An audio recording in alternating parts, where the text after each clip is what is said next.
Salve, salve, morceguetes e morcegotes! Estamos aqui começando mais um episódio da Caverna do Morcego, já com sorrisos muito lindos por aqui. Hoje recebendo mais movimentos que Adriano Escoda e Arthur, que já vai dar espaço para comentarem da Biblioteca Terra Livre, para trocar uma ideia sobre esse trampo de biblioteca, de produção de livros, de debates, de eventos, né? Organização da Feira Anarquista de São Paulo, levar eventos para, como por exemplo, rolou na Casa Invisível do lançamento do Kropotkin e tudo mais. Então a gente vai estar trocando essa ideia aqui, que é muito do que dialoga com a Caverna do Morcego, e um episódio que sai logo após o fim da leitura e discussão do livro A Conquista do Pão do Kropotkin, que você pode conferir lá no podcast. Já tem conversa com a Adriana Escoda aqui, já tá. Só esse ano já tá voltando 2 vezes, vocês veem como o bagulho é, né? Então, Adriano, Arthur, se apresentem, sejam muito bem-vindos. O espaço é de vocês. E é isso, tamo junto. Vai, Quem Arthur. quiser começar. Você já é de casa, Adriano, pode começar. Tá bom. Bom, sou Adriano, sou professor de trabalho, militante anarquista de vida. Estou no corre já, sei lá, uns 16, 17 anos. E faço parte da Biblioteca Terra Livre, que é esse projeto que a gente já comentou um pouquinho antes, mas que é uma biblioteca também, é um centro de documentação, é um espaço de formação e também um articulador cultural e político, né? A gente tenta fazer, para além do trampo da biblioteca, outras ações. E, acho massa, né? Eu fico sempre feliz. Encontrar um morcego, para mim, é sempre aquela alegria, porque essas crianças que você vê crescendo e aí que você fala, mano, é da hora que tá junto com a galera. Eu também fico muito feliz, viu? Eu sei, eu também fico, então é sempre recíproco, e é por isso que é bom. E tô aí, agora eu virei esses loucos de achar que na precarização do trabalho que ficar estudando ajuda, entrei no doutorado para ficar estudando prisão e imperialismo, vamos ver se sai alguma coisa disso, mas é isso, vamos aí. Bom, boa noite, bom dia para quem está ouvindo. Sou o Arthur, sou educador popular, estou também nesse momento mudando de profissão por culpa da biblioteca, virando futuramente um bibliotecário aí, fazendo más influências. É isso, educação, tanto formal quanto informal, estou nesse mundão também. Estou na biblioteca há pouco tempo, 4, 5 anos, diante dos 15 anos de biblioteca, 15, 16 já, né? Então, mas é isso, aprendendo bastante com o Adriano, com o pessoal, a produzir coisas, a construir coletivamente. E é isso, espero ficar ainda mais uns 15, 20 anos nesse rolê. É isso. Ano passado a gente teve, então, a comemoração desses 15 anos. Esse ano vindo pros 16, né? Era pra gente ter gravado esse episódio, inclusive, ano passado, diga-se de passagem, que a gente falou muito sobre isso, mas agora tá saindo. E tá saindo num momento, né, que eu, inclusive, vi o post, assim, né, de mexendo na luz, resolvendo essas últimas coisas para tornar o espaço mais aberto. Mas também é um espaço que, eu não sei se ainda tá recebendo, mas já recebeu os encontros de estudo que vocês fazem, né? Então, a própria questão da formação que vocês trouxeram e tudo. Só que aí é aquela pergunta geral para abrir, né? Tipo assim, por que uma biblioteca e como? Né, a gente acompanhou aí nos últimos anos essa crise da questão dos livros, né? O preço do papel aumentando por um lado, do outro as grandes empresas dando calote nas pequenas, Saraiva, Cultura, tudo quebrando, os bilionários lucrando em torno disso, saindo, fugindo sem pagar, por aí vai. Como 15 anos de uma biblioteca que luta por uma terra livre, são essas duas perguntas que eu gostaria de abrir, né? O porquê e como. É uma coisa que eu olho e eu falo, caralho, 15 anos, lindo. Mas como? Como? Bom, vou começar, depois o Arthur vai complementando aí. Eu não estava no começo da fundação mesmo, assim, entrei uns meses depois, mas a pira do Rodrigo, da Bruna e do Verde, que eram quem criaram a biblioteca, era um pouco isso, assim, eles tinham uma parte de livro anarquista em casa, o Rodrigo e a Bruna na época eram um casal, né, e eles tinham, sei lá, uma caralhada de livros junto, de movimentos sociais, de anarquismo. O Rodrigo é um militante antigo, assim, que desde a Ação Global dos Povos, ele era lá de Barretos, e aí começou a se envolver com o anarquismo e pegou a geração da galera pós-ditadura, assim. Então, pegou os velhos ainda que lutaram contra a ditadura, que, enfim, tentaram articular de alguma maneira as ações naquele contexto. Tem uns velhos que estão vivos ainda, então é massa que tem essa ponte histórica. Mas ele tinha essa preocupação de juntar os materiais, porque é isso, né? Se você cola morcego e tal, todo mundo que já passou por universidade, você vai na biblioteca da universidade, tem pouquíssima coisa, tem muita coisa que extraviou, e aí você cola em biblioteca municipal, o Arthur tá com as vivências também, você cola em biblioteca municipal, não tem quase nada de sobre anarquismo, e os livros que tem são os mesmos que tem em outras bibliotecas, e aí às vezes você consegue garimpar alguma coisa, mas é uma dificuldade, né? Como se a história não existisse, assim. E aí, quando eu entrei na biblioteca, a minha vontade era um pouco essa, assim, eu já estava estudando, né, eu comecei geografia na PUC de Campinas, aí eu transferi o curso para cá, e aí eu estava interessado em estudar Kropotkin, Henri, enfim, os dinossauros do anarquismo, e a parada era que você não encontrava os livros, não encontrava lugar nenhum. E aí eu comecei a descobrir que existiam os anarquistas, existia espaço, e comecei a chegar junto, e a biblioteca foi um desses espaços, assim, teve uma articulação, eu ficava lá no centro, lá perto da Sé, no Espaço Ai Carmela, que era um espaço compartilhado com os coletivos, tinha essa ideia, né, de construir espaços que não fossem ideologicamente fechados. Então, a Carmela tinha o CMI, o Centro de Mídia Independente, tinha o Passe Livre, também tinha o Fórum Centro Vivo, tinha outros coletivos de catador também que estavam articulados lá. Então, esse esforço de fazer um centro comunitário, um espaço cultural que circulasse pessoas de diferentes características, para ter mesmo essa troca, para ter uma formação, mas a gente tá ligado também é muita treta, assim, são muitas demandas e a questão da grana sempre fode, assim, então foi massa, muito aprendizado ali no começo, mas também muita treta, assim, de dificuldade de gestão. E aí a minha pegada era um pouco essa, assim, falar, pô, mano, tava ali naquele momento de entusiasmo inicial, assim, de querer saber mais, e foi um espaço onde eu encontrei essa abertura, assim, de pessoas que estavam dispostas a construir, que também davam autonomia, então não tinha essa coisa de ser um programa fechado, uma estrutura que você precisava cumprir um rito ou seguir uma certa doutrina, e era essa disposição de falar, mano, bora fazer, tá afim? Bora fazer, mas se responsabiliza, você não vai dar ideia e você vai sair fora para outro fazer por você. E aí foi massa, assim, porque foi uma parada que eu cheguei interessado em umas paradas, mas aí logo vi, estava insatisfeito também com a vida na universidade, porque era aquela picuinha do caralho, assim. Tinha um grupo de estudo, mano, não vou dar nomes aqui, mas tinha um grupo de estudos de geografia e anarquismo, que a pessoa que era professor lá na universidade, que tocava o grupo, meio que não deixava que o grupo acontecesse sem essa pessoa lá. Então você fala, mano, que porra de anarquismo que é essa? Que você precisa ter o chefe lá tomando conta do espaço, e aí E que falei, mano, grupo de estudo é esse que só o professor sabe, né? não, e sem ele não pode acontecer porque ele vai estar perdendo. Mano, você não pode estar, você não pode estar, fi, é isso. Cria uma agenda onde se faça caber a sua militância, ou se você entende isso como importante, que isso também caiba, assim como cabem suas aulas, assim como cabem suas pesquisas, tem que caber, fi.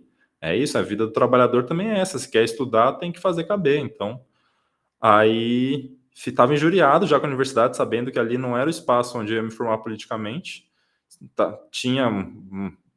Dava risada dos rolês de movimento estudantil, assim, porque via aquela putaria lá, que era putaria melhor ainda do que movimento estudantil. Então, via aquela patifaria que acontecendo, que era disputa de ego pra caralho, um bando de playboy lá. E aí foi isso, mano. Aí quando eu cheguei, falei assim, mano, tô a fim de fazer um grupo de estudo de geografia e anarquismo para estudar a galera. Aí a galera falou, demorou. Aí começamos, fizemos uma chamada aberta, e aí isso era uma coisa massa, assim, acho que são coisas importantes de falar, assim.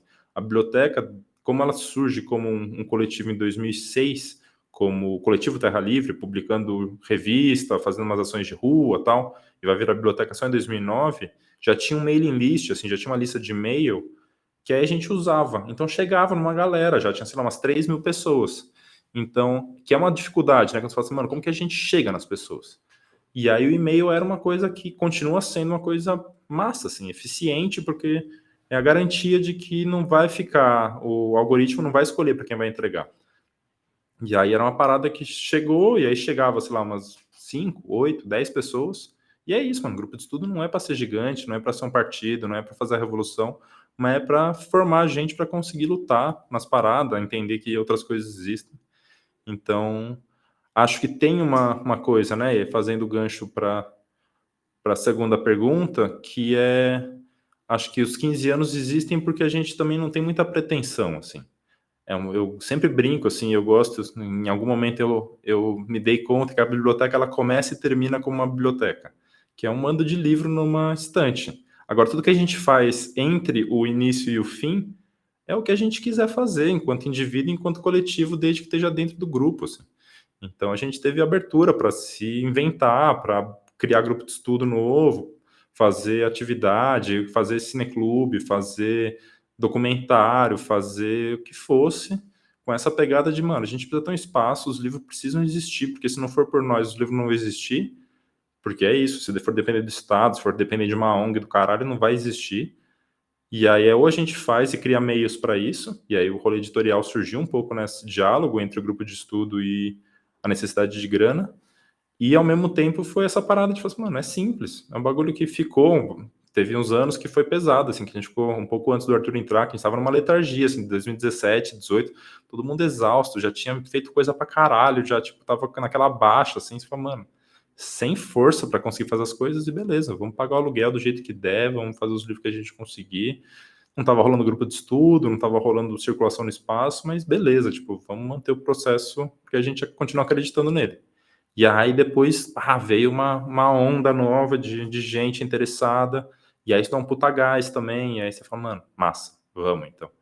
Então, e aí a gente foi se inventando de novo, assim. A gente sempre brinca, a gente não tem estatuto, a gente não tem nada assim que define o que é a biblioteca. A biblioteca são as pessoas, são os livros, e é esse encontro que é um pouco a brisa que o Recli fala lá. Tem um livro dele um texto dele sobre o Estado moderno, que ele vai falar que é isso, mais vale o que está dentro das pessoas do que as palavras escritas. Então, ou a gente acredita no bagulho e constrói, ou senão é palavra morta, mano. Palavra morta ninguém lê.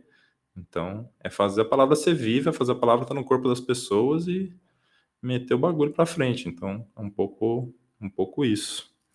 Forte, forte, forte. Arthur.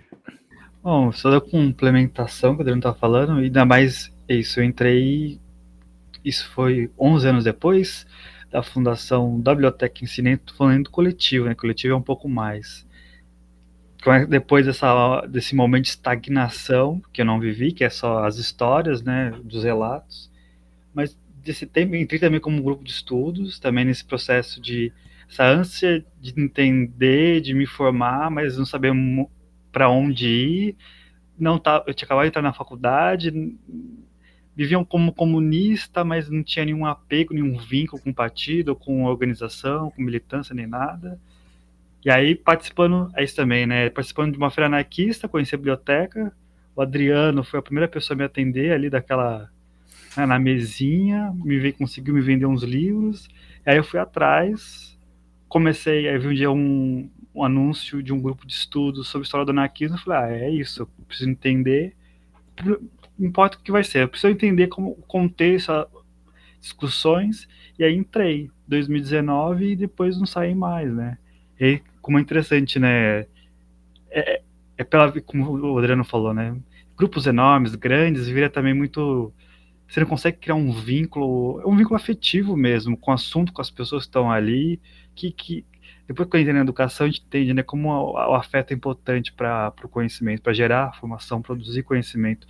Não é aquele negócio robótico, você ali jogando, vomitando conhecimento, a pessoa absorvendo tudo e você depois faz alguma coisa. Não, depende das amizades, de como você está no dia da trocação. E aí, e como grupo de estudos foi muito importante nisso, né? E depois, a galera que entrou comigo nesse grupo de estudos e permaneceu foi que entrou depois para o coletivo. E nesse tempo ele estava falando, mas quer dizer que no fim de tudo, a biblioteca é quase só uma desculpa para a gente fazer outras coisas, né? Porque não é só a guarda de livros, é pensar uma fetização de estar ali reservado, ninguém mexe, um acervo. Tem isso, tem a questão da guarda da memória, né? Porque é uma história, sobretudo do anarquismo, apagada, marginalizada também. Então é essa recuperação e o material também para a gente conseguir produzir mais livros, mas também é uma desculpa para a gente conseguir fazer grupos de estudos, fazer podcast, fazer a feira, mostrar que a gente tem. É isso, né? No fim, é isso, até quase uma autocrítica. o acervo tá relegado, assim, a gente precisa trabalhar muito o acervo. E tá fazendo outras coisas, tá editando livro, tá fazendo podcast, fazendo feira, e acaba que os livros lá estão assim deixados de lado, que a gente não consegue, é muito trampo. Mas no fim, o nome de biblioteca é muita coisa. Eu gosto de pensar em uma constelação mesmo. É isso, a biblioteca está ali no centro, é o Sol, mas aí tem outros planetas, editora, feira, podcast, estão ali gravitacionando, que dá impulso à vida, e que a biblioteca não é só os livros, mas também não é só a editora, não é só a feira, é essa forma, né? essa galáxia que vai se formando.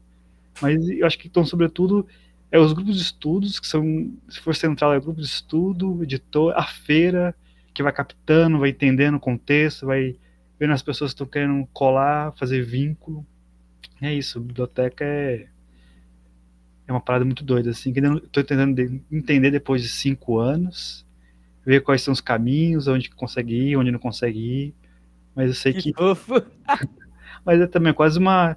Isso, hoje eu não me vejo longe da biblioteca. É isso, a gente vai vivendo a vida, o trabalho vai consumindo, a gente se afasta um pouco, mas volta de novo. É que eu estendo isso também para a educação popular, não me vejo longe. Não ganho nada com isso, mas tipo, financeiramente, né? A gente acaba tendo mais problemas ainda, mais desgaste, mais burnout, mas pô, sem isso não tem vida. É só essa é uma declaração para a biblioteca aí dos 15 anos. Aí, ó. É isso. Já que você colocou as datas de celebração, você mobiliza esses afetos, esses sentimentos. É isso. Então, galera, eu quero aproveitar agora para lembrar você que tá ouvindo a gente. Está no Spotify, você já vai pesquisar aí na mesma barrinha, tá? Está em outra rede outra rede de podcast. Antinomia, tá? Podcast da galera da Biblioteca Terra Livre. Episódios semanais, tá semanal? Quase semanal. Quase semanal, Quase. quase semanal, mas episódios muito bons, muito interessantes, com pauta quente, sempre trazendo pessoas muito fodas, coletivos muito fodas, movimentos muito fodas, que estão ali nas entrelinhas do bagulho fazendo a coisa acontecer. Muito interessante, muito da hora. Tem episódio meu lá também, então também aproveita para isso. E você que tá pelo YouTube vendo depois, também vai nessas redes, vai atrás, procura o Antinomia. E eu vou deixar também na descrição, óbvio, a loja da Biblioteca Terra Livre, porque você também pode comprar livros. E aí é um pouco nisso que eu queria entrar, né? Porque o Arthur falou agora do acervo, e eu lembro de ter ido na biblioteca e ter visto vários livros antigos, muitos deles em espanhol, inclusive, né? E aí eu queria entender, então vocês têm essa parte de, que querendo ou não, é a pesquisa que a universidade deveria fazer e deixa de fazer, né? Que ela diz que se propõe a fazer, de resgate, e outra parte de publicação, meio que separado, assim, essas duas coisas? Ou vocês tentam fazer um mix, assim, pegar o acervo para revitalizar, traduzir e publicar, ou alguma coisa assim? Putz, tem de tudo, eu acho, mano. Eu acho que tem uma coisa que é a editora mesmo. O projeto surgiu quando a gente estava em 2011, na verdade, 2010 para 2011, a gente estava bem próximo do Plínio. A gente continua, é um parceiro nosso, que é editor da Intermédio, que era editor da Imaginário, o velhinho lá, que, enfim, tá com muitos problemas de saúde e tudo mais, ficou mais recluso nos últimos anos, mas estava sempre na feira da USP, e aí a parada era um pouco essa, assim, a gente estava próximo dele, ajudava na feira lá da USP, porque o velho sempre trabalhava sozinho, então a gente ficava lá ouvindo as histórias, tal, ajudando ele a vender, garantindo que ele ia conseguir no banheiro, garantindo que ele ia conseguir comer, porque senão você tá ligado como que é o bang das feiras. A vida de livreiro não é fácil, minha Pensa, gente. e o velho é isso, ele não sabe pedir, então tem uma coisa também de um orgulho anarquista, assim, de não querer ser um peso para as pessoas e fazer por você mesmo as coisas que você se propõe a fazer, que é embaçado, porque em algum lugar também é isso, a gente precisa saber compartilhar também, compartilhar as alegrias e as desgraças também, porque senão não dá, mano, não dá. E aí o Plínio tinha feito em 2010 uma coleçãozinha do Recli, uma coleção que era os capítulos do Homem à Terra, que é a última obra que o Recli publica, que é um livro foda, assim. E aí a gente decidiu dar uma força para ele nesse contexto do grupo de estudo. Então a gente pegou umas coisas para ler e falou, porra, mano, a gente consegue fazer uma parada assim, um livrinho de bolso e tal. A gente estava traduzindo também uns textos do Recli que não tinham completos em português, que tinham só uns fragmentos e tal. E a gente falou assim, pô, como que a gente faz para esse grupo virar uma outra coisa, né? Tipo, para esses estudos não ficarem também só nessas 6, 8, 10 pessoas que estão colando aqui. E aí a ideia do livro foi um pouco essa, assim, poxa, esse livro pode formar as pessoas podem se inspirar. Então, no nosso site, lá no blog, a gente divulgava os textos que a gente estava publicando e também qual que era o esquema de leitura que a gente estava fazendo. Qual que a gente tinha lido primeiro, qual que a gente tinha lido depois, qual que a gente tinha lido depois. E aí a ideia era um pouco essa também, de formar, porque parece óbvio para um certo tipo de gente que está na universidade ou que tem um hábito de leitura, mas, mano, ler junto ou você fazer um grupo de estudo, uma parte de gente, tipo, tem medo, assim, não sabe se está fazendo certo, como se tivesse um formato. E aí a gente falou assim, mano, a gente precisa aprender a compartilhar o jeito que a gente faz, mais do que só as ideias que a gente tem. Porque não é só sobre ideia, né? É sobre como fazer, ó, a parada da ação direta, assim, de, tipo, tomar por você e assumir o BO e, tipo, e fazer, seja um BO grande ou um BO pequeno, e fazer o bagulho. E aí o grupo de estudo virou um pouco esse lugar também, que não tinha essa finalidade de produzir, mas que quando conseguia, tanto no grupo de geografia, quanto no de educação, quanto do movimento operário, que foram aqueles que estavam no começo da biblioteca, um espaço onde a gente foi criando material e falando, pô, massa, isso aqui, esse pá pode virar um livro, isso aqui, esse pá pode virar... Então começou a dar meio que a linha editorial da biblioteca, que era um pouco essa, assim, de a gente publicar coisas que tinham a ver com as coisas que nos interessavam enquanto militantes, mas também que estavam em diálogo com os grupos que a gente estava fazendo. E aí, isso é uma parte, né? Isso é, tipo, podia ser um resgate do nosso acervo, podia ser coisas que a gente não tem no nosso acervo, mas que a gente encontrou na internet. Então, a internet foi importante pra caralho e continua sendo pra gente, assim, seja na antinomia, seja, enfim, qualquer espaço, tipo, de conseguir encontrar material. E acho que a gente divulga pouco nossos materiais na internet, assim, acho que a gente tem um lapso disso, assim, de conseguir tanto os livros que a gente tem na biblioteca, quanto os textos que a gente editou, né, os livros que a gente editou, de conseguir garantir um acesso livre, gratuito, para as pessoas poderem também ler essas coisas, mesmo não tendo grana, mesmo não querendo ter o livro, enfim, querendo ler um texto só. Então, são coisas que a gente ainda passa uma dificuldade para conseguir colocar no ar de um jeito legal, assim, que seja eficiente. Mas, e aí a gente tem um acervo mesmo, e aí tem uma crise no acervo que é isso, né? A gente é uma biblioteca, mas os livros eles acabam circulando mais entre os membros do coletivo e entre as pessoas que circulam nos grupos de estudo. E a pegada inicial era que os livros todos fossem circulantes. Mas a gente está ligado que o rolê de biblioteca circulante, no geral, é extraviar livro e tem uma parte de livro raro, tem uma parte de Eu livro já que... ia pegar uns já. Então, que é uma parada que, mano, sempre acontece. E aí, não é ruim por um aspecto, porque se você imagina que o livro está vivo, está circulando para uma parte de gente e tal, tipo, massa, é isso, a função do livro é ele circular, mas é importante também que ele exista no espaço coletivo. E aí a gente tem o nosso objetivo, né? A gente está nesses processos de...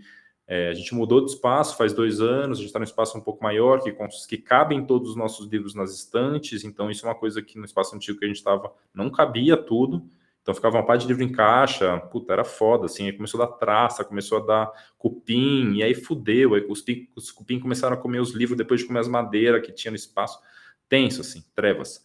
E aí a parada foi um pouco essa, falou assim, bom, a gente precisa ter uma parte que é não circulante na biblioteca, mas a gente pode ter uma parte circulante, que é, e aí qualquer que a gente começou a imaginar, né, a gente ainda não tem isso tão fechadinho assim, mas mano, tudo que a gente tem duplicado ou triplicado no acervo, mano, não tem problema esse livro circular, não tem problema esse livro se extraviar em algum momento, porque é isso, se esse livro foi e ganhou vida própria, a gente tem a nossa cópia aqui. Então tem um pouco essa pegada, assim. A gente tem muito livro gringo, porque isso foi uma coisa massa, assim. O Rodrigo também é de banda, tal, circulou pela América Latina, circulou também com a galera gringa, e quando a gente começou a fazer as feiras, a gente tentou articular junto com eventos que fossem acadêmicos para conseguir uma galera arranjar na gringa para vir para cá, sem precisar tirar do bolso, porque a gente não tem grana, a gente faz todos os eventos sem grana.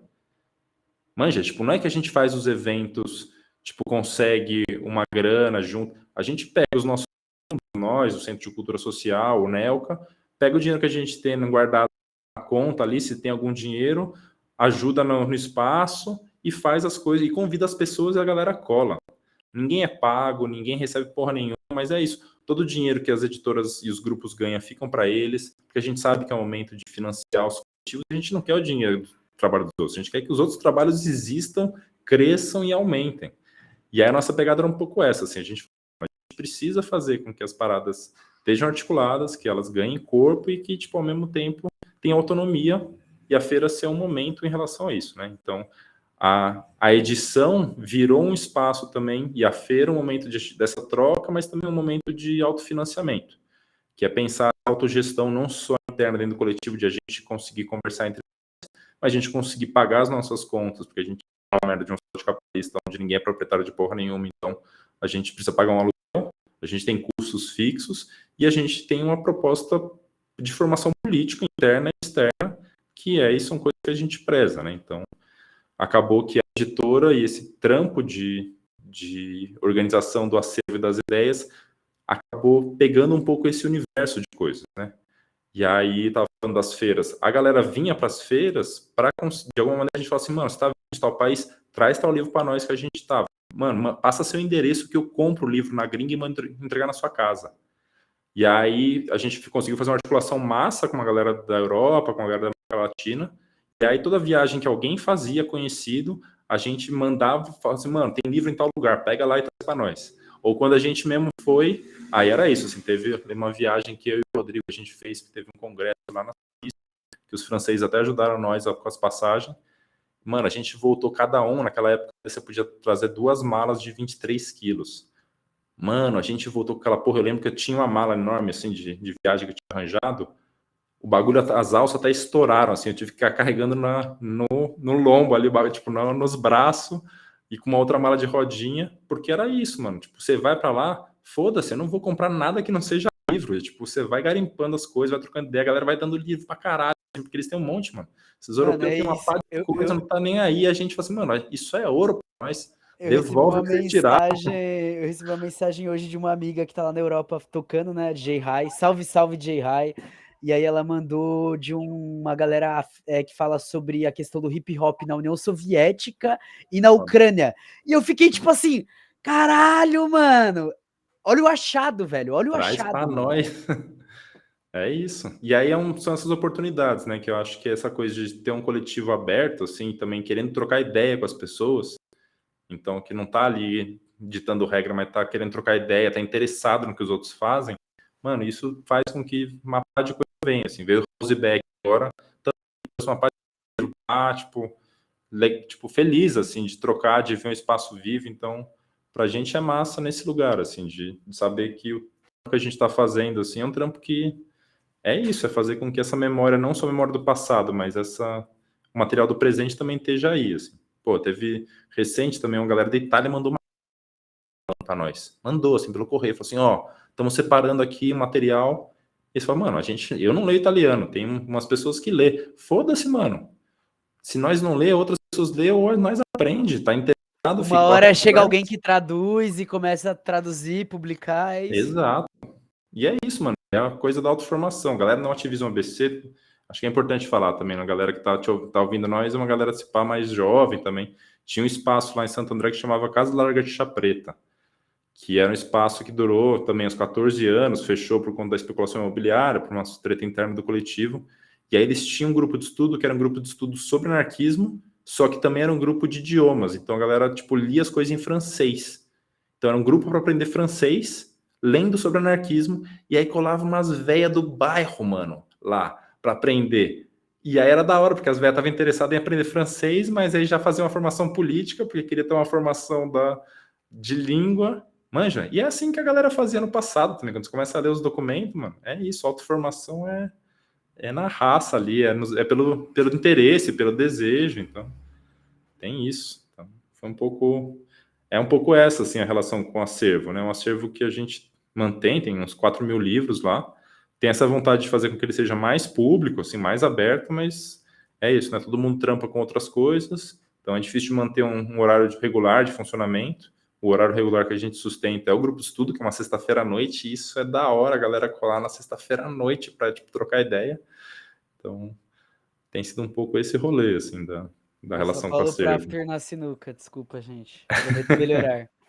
Ali na Cesárea. Pode ir, Arthur, fica à vontade.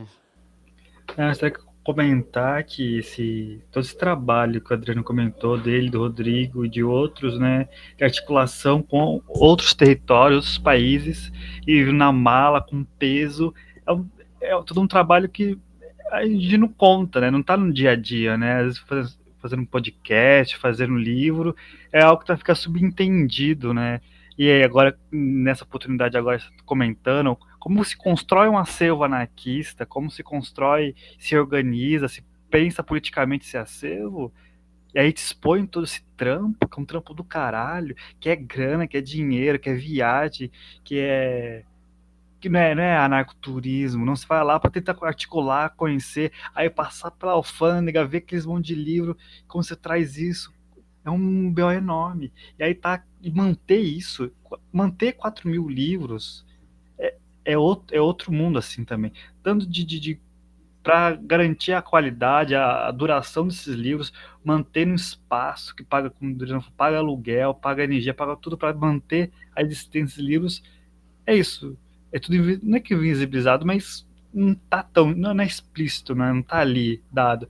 Aí às vezes a rapaziada acha que é fácil, publica aqui, fala umas lorota ali, tá tranquilo. Isso é um trabalho de coletivo. Mas é uma demanda enorme por trás.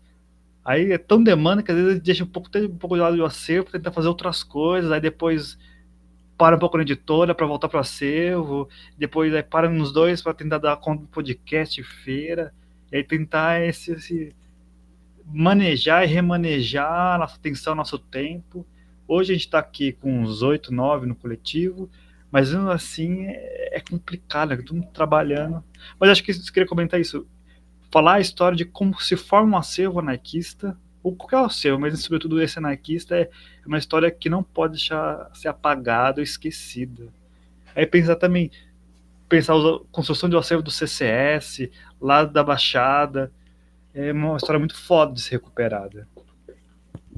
Mano, é isso, né? E é muito louco que a história dos livros e dos livros radicais, né? Alguns chamariam de vermelho, agora como a gente tá falando com anarquistas pretos e vermelhos, né?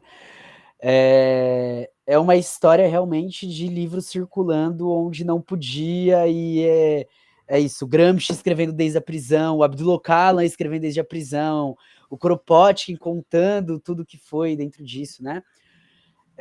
E é muito interessante essa fita do resgate mesmo da memória, né? Que no fim é isso. São 15 anos de biblioteca, são quantos anos de pessoas que vieram antes trazendo esses livros, produzindo esses livros, escrevendo esses livros, traduzindo para outras línguas, não sei o quê, para chegar até vocês e chegar inclusive agora, né? São várias histórias que vão se conectando.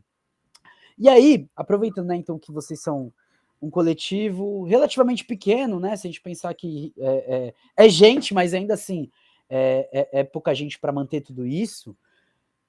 Como que é o processo do produzir o livro? Né? Para quem não sabe, a Biblioteca Terra Livre também tem vários livros. Talvez seja a maior publicadora de Kropotkin, talvez da história. Isso não. Da história não? Da história não, ainda não. Ainda não. Ainda não. Mas também trazendo Recli, também trazendo a Emma Goldman. Mas como é o processo assim da produção, né? O Kropotkin, ele chama a atenção para isso quando ele fala na Conquista do Pão. Ó, pra vocês verem que eu li de verdade, tá? Mas ele fala dessa fita, né? No socialismo, a pessoa que produz o livro, ela tem que saber fazer o livro, né? Não é só, tipo, ela não está só escrevendo, ela tem que participar de todo o processo. E aí, como que é esse processo, então, de fazer um livro? Tipo, quantas pessoas vocês precisam para o livro sair do coletivo, assim? Só pra galera também, né, já que a gente tá explicando como funciona o acervo, pra galera também ter essa noção, essa dimensão de, tipo assim, produzir um livro não é só você chegar, jogar no Google Tradutor, colocar no Google Docs com uma edição legalzinha, uma formatação legalzinha e pedir para imprimir. Até porque tem um custo, e vocês vendem abaixo da média do mercado, né? O mercado de livros, ele subiu muito, o preço do papel subiu muito, a gente sabe, inclusive editoras de esquerda, os livros estão caros e tudo, e vocês continuam mantendo. Não só isso, para quem acompanhou a Conquista do Pão, o PDF foi disponibilizado pela própria biblioteca, novamente fazer o agradecimento aqui.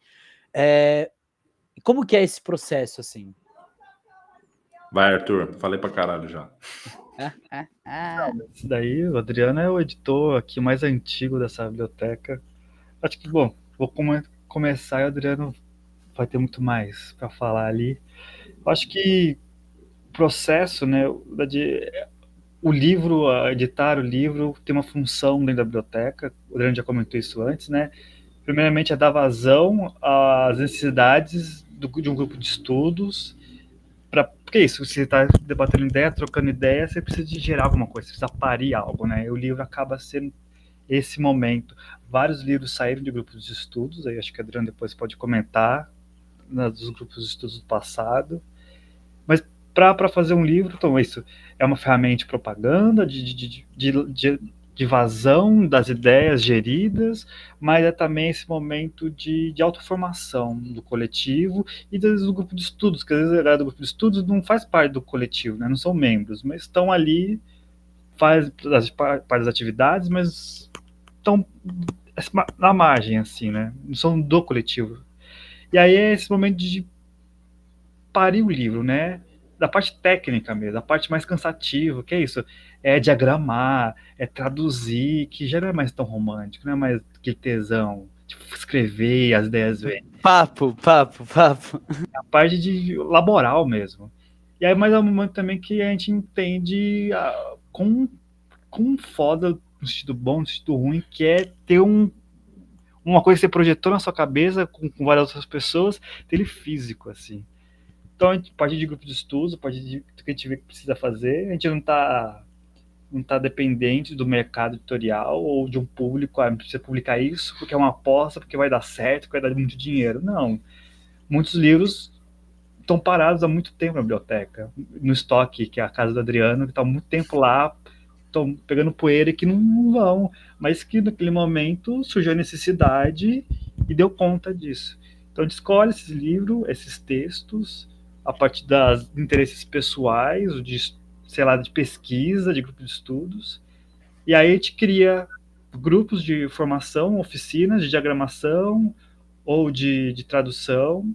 Aí aqui a tradução é uma tradução aqui, acho que é de guerrilha, nesse sentido, eu gosto desse termo, tradução de guerrilha, porque tirando um ou dois membros que realmente são formados em letras, tem um Falco, que é alemão, francês, tem a Karina também, que é inglês, aí tem uns outros que manjam também, de francês, etc.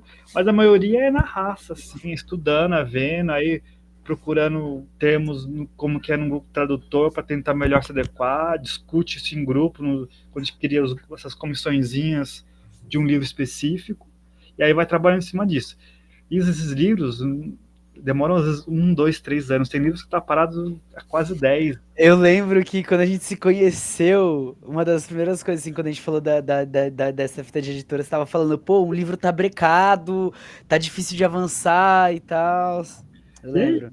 Se a gente for contar todos os livros que tá na metade, tá diagramado, falta um artigo de uma pessoa específica. É vários livros. É justamente ficar muito tempo sem publicar, mas quando publica é uma enxurrada, porque quando a gente pega para pegar mesmo o negócio, é um atrás do outro, porque esse cara é muito tempo maturando.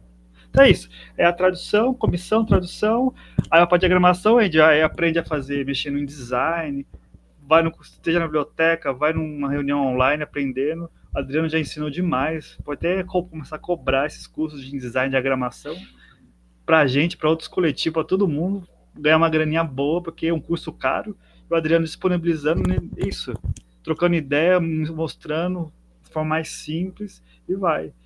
Aí depois desse processo, aí depois que o Adriano pode falar mais, que é o trato com a editora, com a gráfica, né, que é mais burocrático, aí onde entra a grana, ver quanta tiragem, quanto que vai cobrar, e por fim a distribuição, que a distribuição acaba sendo a gente mesmo, Adriano, nas sites que a gente está usando em stand virtual, outros sites que a gente tenta usar, e alguns parceiros, tipo, que tem loja física, que não seja necessariamente editora, mas para desenrolar no livro.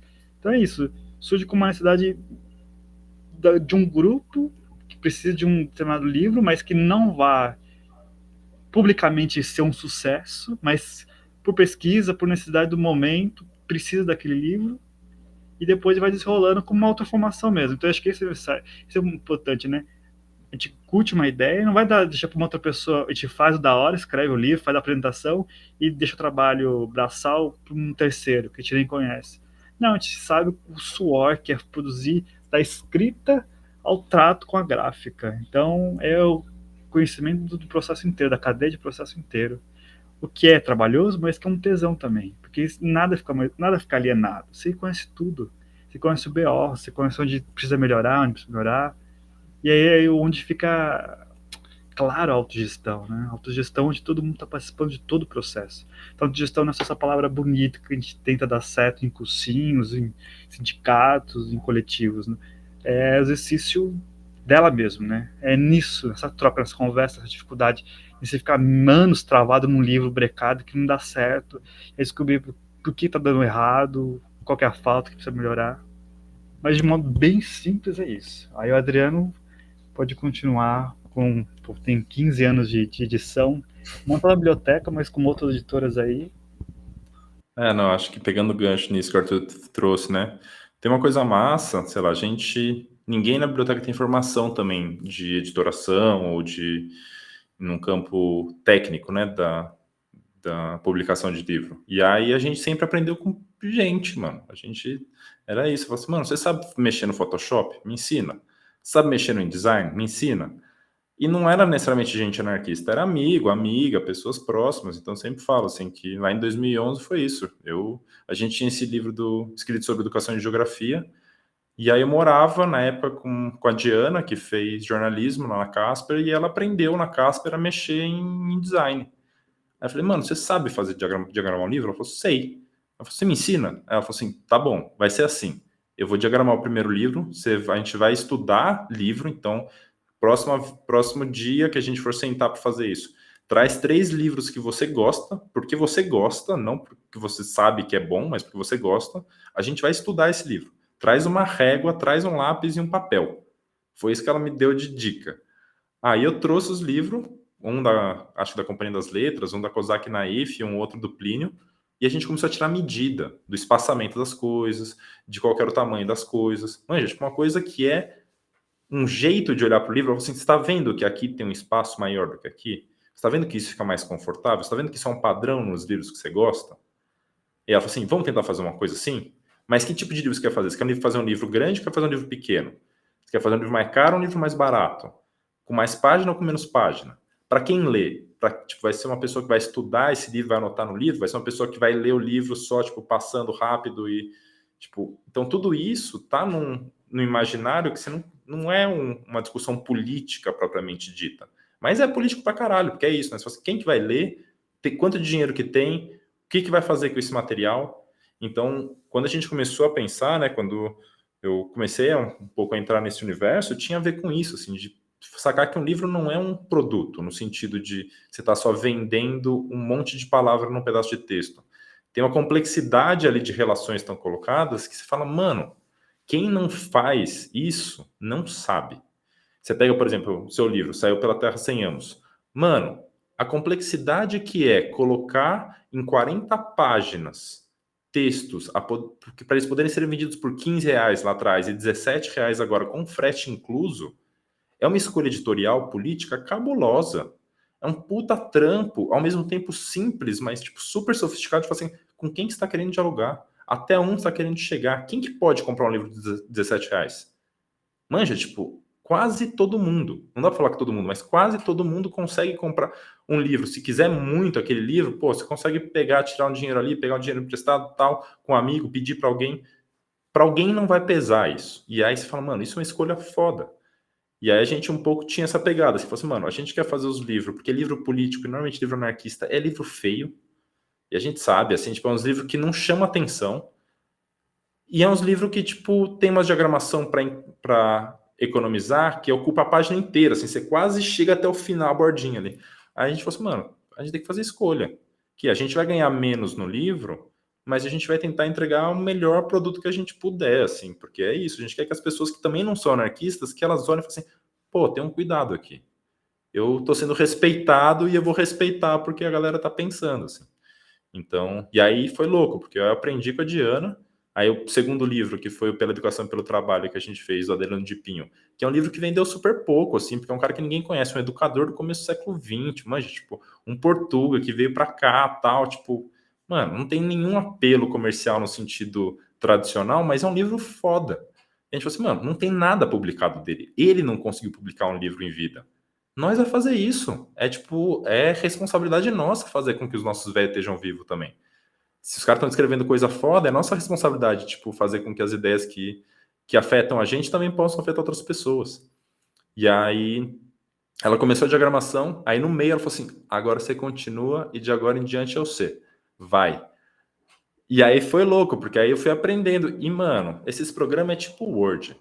Tem meia dúzia de botão que você aperta lá, que, tipo, faz um bagulho que você quer, e quando você não sabe, você procura. Tem alguém que escreveu, fez um tutorial na internet, tem algum amigo que sabe fazer o bagulho, você procura, tipo... Ou senão você vai quebrando a cabeça e fica 8 horas fazendo um bagulho que a pessoa faz em 2 minutos, e foda-se.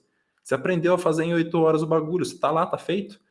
Não é demérito, porque você perdeu tempo. Você aprendeu uma coisa que tipo, te demanda tempo e você está construindo aquilo porque aquilo é importante para você. Então não é para ser mais rápido, não precisa ser mais rápido. Precisa você saber que você está fazendo bagulho e você consegue fazer aquilo que você quer.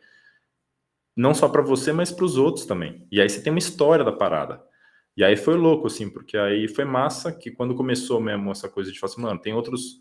O CCS voltou a publicar coisa, o NELCA começou a publicar, tem uma pá de gente agora, estive lá em BH, o pessoal da Casa Invisível também estava querendo publicar, fiquei ajudando a galera, dando umas dicas, falei assim, mano, é isso, eu quero que mais gente publique. A minha crise é essa, é que eu aprendi de graça, eu quero que todo mundo aprenda de graça, eu quero que tenha gente pra caralho, pra quando eu não estiver fazendo, tem um monte de gente fazendo, porque tem uma pá de coisa para ser publicada.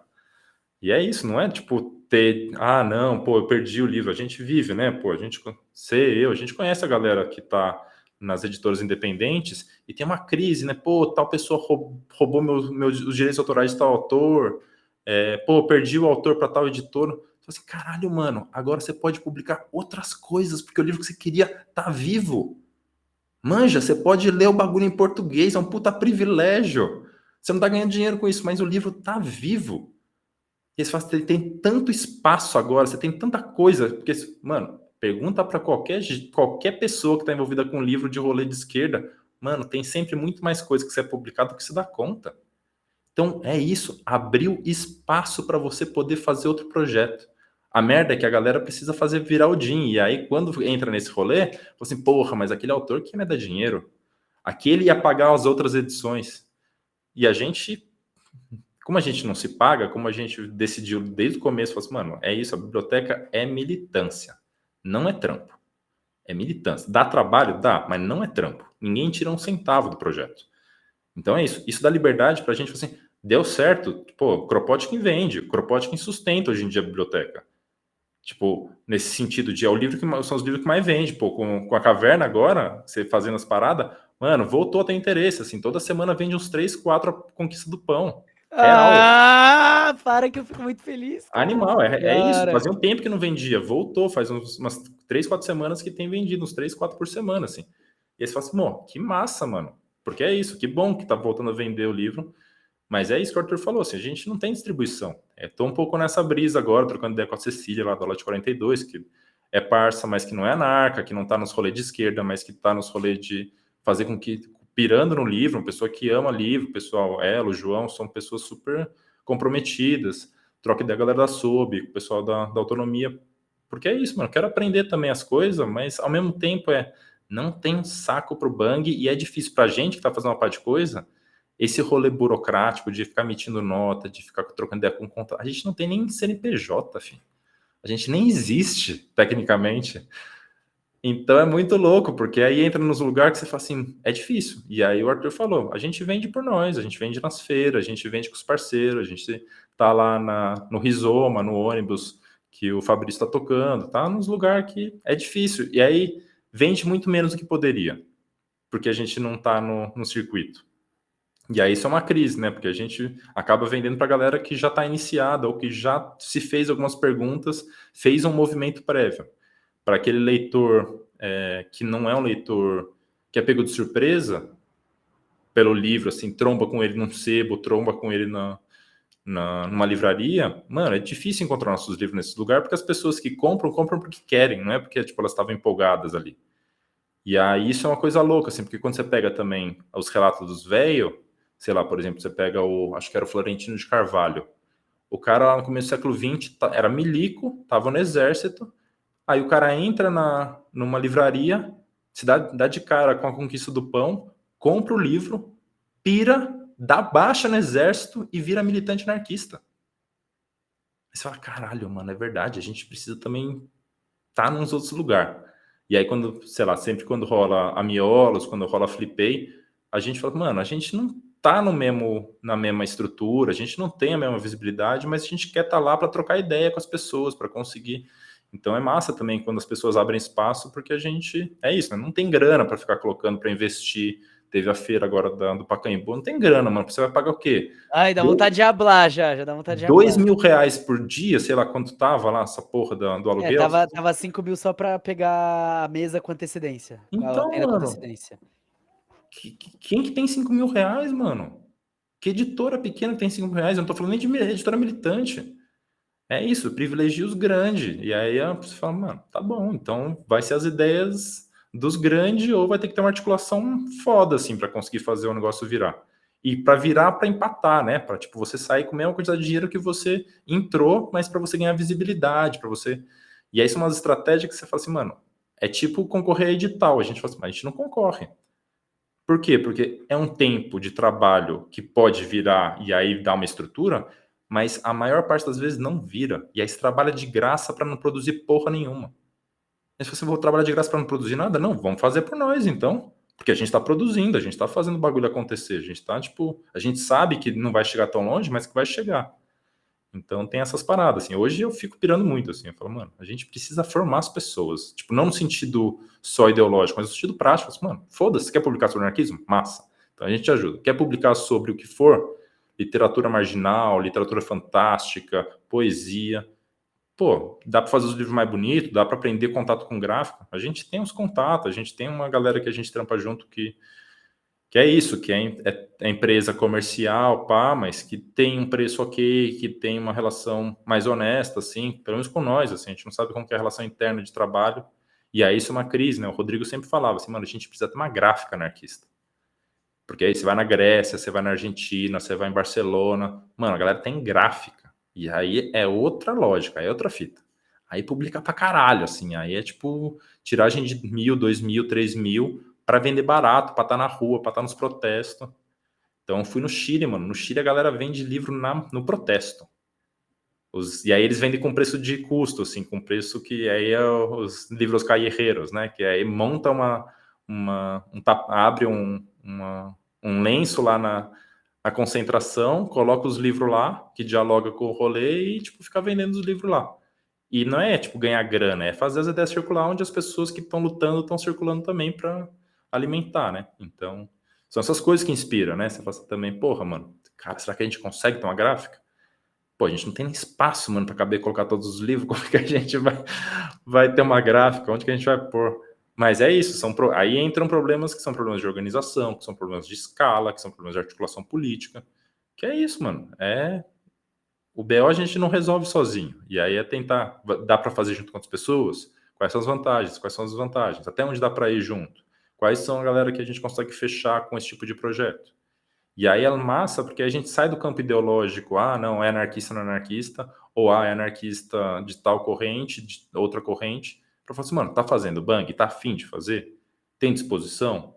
Entende qual que é a responsa que está envolvida? E aí entra num outro lugar que eu acho que é muito importante, que a gente ainda precisa se formar, porque essa militância que a gente tem, seja a militância dos partidos, ou mesmo dentro do anarquismo, é uma militância que tem pouca prática nesse sentido, assim, no sentido da sustentação das coisas. De tipo, fazer com que as coisas sejam sustentáveis, não só no sentido econômico, mas no sentido de trampar. É isso. Todo dia, você pega nós na biblioteca, mano, todo dia alguém está trabalhando pelo projeto.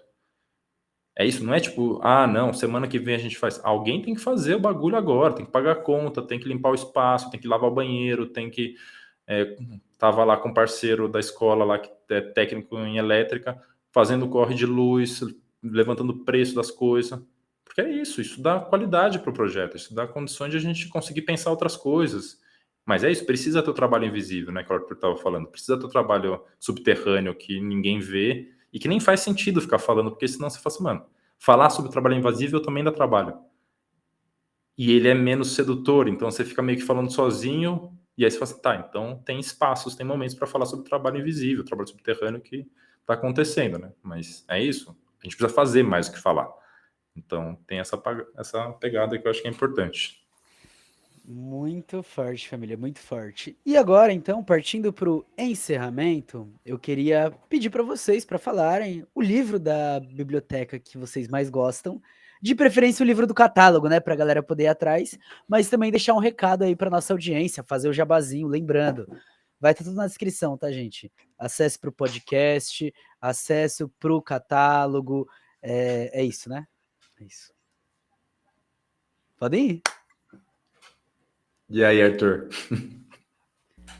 A gente vai escolher cada um ou é um geral pensando. Não, um pra todo mundo. Não, brincadeira. Escolham um favorito de vocês, aquele que aquece o coraçãozinho, que você falar, esse daqui eu tenho um carinho. Pô, é que isso é muito complicado, né? Mas todos os livros são muito fodas, mas pensando nisso também, né? Como a gente se sente representado e como é nosso vínculo naquela produção de um livro. O primeiro, não foi o meu primeiro livro que eu participei na produção, mas foi um livro que eu dei mais atenção, que eu dei quase meu sangue ali. Foi eu e o Adriano também trabalhando em cima, que é o livro do Tolstói. Pô, a gente publicou pela biblioteca um Tolstói. Eu acho que isso foi muito foda. O Tolstói não é só a Companhia das Letras, grandes editoras, não, pô, a gente publicou um Tolstói. E é a experiência dele de uma escola com um projeto libertário, assim, né? Um diário do dia a dia do que deu certo e do que deu errado. A escola de Yasnaya Poliana, do Tolstói. E aí era um livro que não tinha em português, português de Portugal, traduzido por um comunista que morava na União Soviética, mó treta, e aí a gente fez a recuperação total desse livro, vindo do francês, do espanhol, pegando as ilustrações de época de novo. Foi um trabalho assim fundido, assim, cansativo, mas é um livro curto que também não se vende, mais seja Tolstói, mas o lado pedagógico dele não tem essa abrangência no público, mas é um livro que eu tenho no meu coração, porque eu participei e depois foi muito importante no meu processo de educação como educador popular, em outras áreas que estou atuando, e aí sempre volta os textos, ainda mais que a gente trabalhou com aquele cuidado, com atenção, já está no espírito, assim, no corpo. Então, escolhe a Yasnaya Poliana, Tolstói, assim, é um meu xodó. Nossa, ó, da hora. Chave, já começamos assim, já. Puta, é difícil, mano, porque eu fiquei pensando em vários, né? Cada livro tem uma história. Eu ia falar, tá aqui na minha frente, ia falar desse daqui, que é o Minha Desilusão na Rússia, da Emma, porque esse eu acho que nessa relação de autoformação foi uma das coisas mais massa que a Gabriela Brancaglion, que fazia parte da biblioteca, hoje em dia não está mais na biblioteca, mas, enfim, ela se apaixonou pela Emma no momento, e aí a gente falou assim, mano, bora fazer os livros. E aí ela sabia diagramar um pouco, ela já tinha feito umas diagramações dos livros infantis, a gente tinha feito uns trabalhos juntos já, e aí ajudei ela nesse processo, e ela fez a tradução, e aí pirou nisso, no projeto da capa, tipo, um projeto muito autoral dela. E é um livro foda, assim, porque as memórias da Emma, e ela tá lá, né? Ela é extraditada da Rússia, dos Estados Unidos em 19, se não me engano, vai pra Rússia, passa 19, 20, 21, trocando ideia com a galera, com o Lenin, com a porra toda, viajando a Rússia inteira, ouvindo os camponeses, os trabalhadores. E aí é um livro foda para saber, tipo, a vida cotidiana na Rússia, como tava, como que era o movimento anarquista naquele contexto também. Conhece o Máquina, conhece uma pá de gente.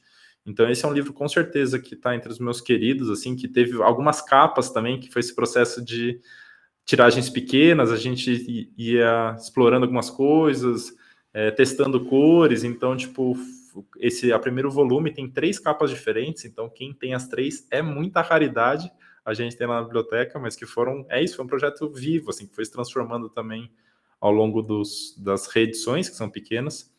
Mas eu acho que eu vou, por ocasião da data, vou falar de um outro que eu acho que é foda, que é a Greve Geral de 1917, Perspectivas Anarquistas, que foi um grupo de estudo que a gente fez em 2017, a gente no comecinho de 2017, pensando nisso, né? Falou assim, pô, a gente tem essa data histórica, né, do movimento operário no Brasil, que é a Greve de 17, que é um momento bem singular, assim, onde a gente... Assim como em 2013 a gente ganhou, não ganhou tudo, mas a gente ganhou muitas coisas. E a gente construiu um livro que estava baseado nisso, numa relação de grupo de estudo. A gente faz uma descrição no começo quando foram os encontros, o que a gente leu. Então, um livro que tem uma documentação massa em relação a como foi o nosso processo de construção. A gente conseguiu se articular com pessoas, principalmente aqui de São Paulo, e aí algumas das pessoas escreveram capítulos para o livro. Então, esse livro, tipo, ele foi gestado no grupo de estudo, mas ele também foi aberto a convites externos, né? E aí a gente falou assim, pô, mas a experiência da gravidez de 17 é uma experiência, tipo, que abrange o território ocupado pelo Estado brasileiro inteiro, né? Então foi, tipo, chegou até o norte, nordeste, interior todo, sul, e a gente foi se articulando, escrevendo para os parceiros, para as parceiras que estavam em outras cidades, diferentes regiões do Brasil, para falar, mano, você sabe, você tem estudo, você não quer escrever sobre como foi aí? E aí foi chegando uma pá de coisa, assim, e aí um monte de imagem de jornal foda, assim. E aí foi louco, porque a gente foi compilando esse material e é um puta livro cabuloso sobre a greve de 17, que dá a dimensão de como que, a partir das linhas ferroviárias, né, de trem, o bagulho se espraiou, como as ideias circulavam de um jeito complexo, assim, como os jornais que eram publicados em diferentes partes estavam quase que instantaneamente chegando em outros lugares. Quais eram as estratégias de greve, de protesto, tipo as colunas que a galera fazia para conseguir ocupar a cidade, para conseguir dispersar a polícia. Manja, tipo, fala assim, mano, a gente tem uma estratégia hoje em dia de organização de manifestação que concentra. E a galera fazia o contrário, eles dispersavam na organização para a polícia ter que se espalhar pela cidade inteira, e aí tinha alguns núcleos onde eles chegavam, que era onde concentrava já quando todo mundo estava no fervo. Então era um outro jeito de pensar a cidade, era um outro jeito de pensar o protesto, era um outro jeito de articular os territórios, era isso, tipo, é óbvio que a cidade de São Paulo era muito menor, mas articular as periferias, como que esse rolê todo se dava, né? Agora a gente foi ontem que foi o assassinato do Martinez, que é o sapateiro anarquista, que meio que o enterro dele acontece no dia 11, né? E é meio que quando eclode efetivamente a greve. E é um livro massa, assim, é um livro bem documentado. Eu acho que sobre o tema a gente conseguiu fazer um livro que é melhor do que o que tem. A gente tem a tese da Cristina Lopreato, que é O Espírito da Revolta, que foi publicado pela Ana Blume, que está esgotado, que é um livraço, que é a tese de doutorado dela. E ela escreve a apresentação do livro, então é uma companheira também que é anarquista, historiadora da universidade, mas que é parça, assim. Então, foram bons encontros que aconteceram e eu acho que é um pouco esse espírito, assim, um livro que dialoga com esse espírito daquilo que a gente está conversando aqui, que é essa vontade de fazer coletivamente e articular os territórios, enfim, fazer com que a parada esteja viva. É isso, então a gente encerra percebendo que publicar um livro pode ser muito mais do que só publicar um livro, né? O livro para além da mercadoria. Muito, muito chave. Gente, que felicidade receber vocês aqui para trocar essa ideia. Que papo gostoso. Espero que você que esteja ouvindo a gente tenha curtido tanto quanto eu. Sempre muito bom ver vocês, né? Sempre muito bom conversar com vocês. Eu acho que são momentos muito ímpares, assim. E galera, é isso, tá? Pô, morcego, não quero comprar um livro, nem sei se gosto do anarquismo, não sei o quê. Cola nos centros cola nas formações, cola nos grupos de estudo, cola nos eventos, cola na Feira Anarquista final de ano. 6 de dezembro. Já tem data! Tem data. 6 de dezembro. Você talvez não ouça primeiro aqui, porque vai demorar para postar, mas talvez você ouça o primeiro lugar. Aqui. É o primeiro lugar. Então, mas é porque quando eu vou postar, né? Porque o episódio vai demorar para sair. Tudo bem, mas é o primeiro lugar. É o primeiro lugar, caralho. Toma, família, eu vou ter que fazer uma bandeira da Biblioteca Terra Livre para ficar. Caralho. Mas é isso, gente. Queria agradecer muito a presença de vocês. Queria agradecer para quem acompanhou a gente aí. Vai estar tudo na descrição, tanto as minhas coisas que estavam postando aqui embaixo, quanto as coisas da Biblioteca Terra Livre que a gente falou neste episódio, tá bom? Família, muito obrigado. A gente se vê no próximo episódio. Adriano e Arthur, a gente se vê aí nas próximas semanas, nos próximos dias. É nóis. Muito obrigado, gente. É nóis. Até valeu. mais. Tchau. Tchau, tchau.